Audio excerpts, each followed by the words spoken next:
आखिर ऐसा क्या कर दिया बीजेपी ने जो बीजेपी बायकॉट के नारे लग रहा है? इस वक्त ट्रेंडिंग पे जो ट्विटर एक्स पर ट्रेंड कर रहा है वो है Rajput boycott BJP. Boycott BJP ऐसा क्यों? क्यों राजपूत जो है नाराज होकर बैठे हैं, ठाकुर क्षत्रिय समाज क्यों नाराज होकर बैठे हैं बीजेपी पे? राजस्थान, गुजरात, पश्चिम यूपी की ये आग जो है फैलती जा रही है।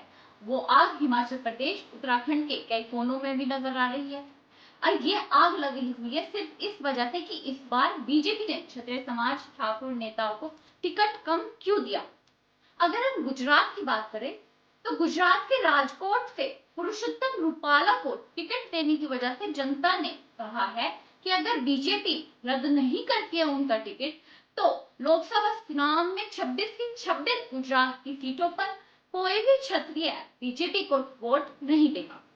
इसकी वजह सिर्फ ये है, अगर वो पुरुषोत्तम रूपाला को बायकॉट कर रहे हैं कि इनका टिकट आप मत दो, इन्हें यहाँ से हटा दो, तो सिर्फ एक वजह है क्योंकि पुरुषोत्तम रूपाला मोदी जी के बहुत खास दोस्त है, लेकिन उन्होंने महिलाओं को लेकर एक आपत्तिजनक टिप्पणी की थी जिसको लेकर महिलाएं घर से तलवार लेकर निकल गई और सड़क पर प्रदर्शन करना शुरू कर दिया।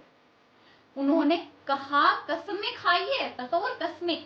उन्होंने कहा है कि अगर इनका टिकट, पुरुषोत्तम रूपाला का टिकट राजकोट से रद्द नहीं किया जाता है तो कोई भी क्षत्रिय 26 की 26 लोकसभा सीटों पर बीजेपी को वोट नहीं देगा। हम राजस्थान की ओर बढ़ते हैं। राजस्थान में करणी सेना के राष्ट्रीय अध्यक्ष महीपाल सिंह की गिरफ्तारी की वजह से वहां पर क्षत्रिय समाज नाराज होकर बैठा है। उनकी ये शर्तें हैं कि अगर आप राष्ट्रीय अध्यक्ष महीपाल सिंह को रिहा नहीं करते हैं तो हम धरना प्रदर्शन करना शुरू कर देंगे, सड़कों पर आकर प्रदर्शन शुरू कर देंगे और बीजेपी को वोट नहीं देंगे। ऐसे ही पश्चिमी यूपी की गाजियाबाद सीट पर इस वक्त सबसे बड़ा हंगामा हुआ पड़ा है।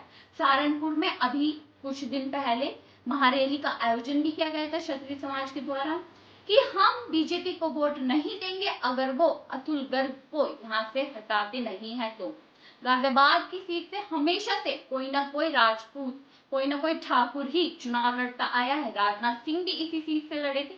तो इस बार ऐसा क्या हुआ, बीजेपी ने डीके सिंह के बारे में नहीं सोचा और अतुल गर्ग को टिकट दे दिया। इसी के चलते राजनाथ सिंह, प्रधानमंत्री नरेंद्र मोदी, योगी आदित्यनाथ भी जनता को मनाने के लिए गाजियाबाद की रैली करते हुए नजर आए हैं। राजनाथ सिंह जब गाजियाबाद में आए तो उनका आधे से ज्यादा पंडाल तो खाली रहा। पीएम नरेंद्र मोदी कहीं रैली करते हैं तो कम से कम 5 से 6 लाख लोग होते हैं मौजूद, लेकिन जब इनका मेगा रोड शो किया गया गाजियाबाद में तो मैक्स टू मैक्स 50,000 लोग दिखे हैं। ये दर्शा रहा है कि जनता कहीं ना कहीं बीजेपी से नाराज है। अगर ये बात बीजेपी नहीं सुनती है तो आने वाले चुनावों में इसके क्या प्रभाव रहेंगे? बीजेपी का बायकॉट इस तरीके से किया जाएगा कि बीजेपी का 400 पार का नारा धरा का धरा रह जाएगा। बीजेपी 300 पर ही रुक जाएगी क्योंकि गुजरात में 26 की 26 लोकसभा सीटों पर ठाकुरों की वोट ना जाना तो कम से कम 15 सीट कटना है क्योंकि गुजरात में ठाकुरों का बहुत ही बड़ा प्रभाव है। और राजस्थान में तो महाराणा प्रताप सिंह की जन्मभूमि है, उनके वहां पर ठाकुरों की बात नहीं सुनना तो बीजेपी नजर आ रहा है। इस वक्त राजनीतियों में इतना दर्जा आतंकवाद ने निर्दलीय किसी का हम चुनाव लड़ा लेकिन बीजेपी की वोट ना दी। आपको क्या लगता है, अगर बीजेपी इनकी बात नहीं मानेगी तो क्या होगा?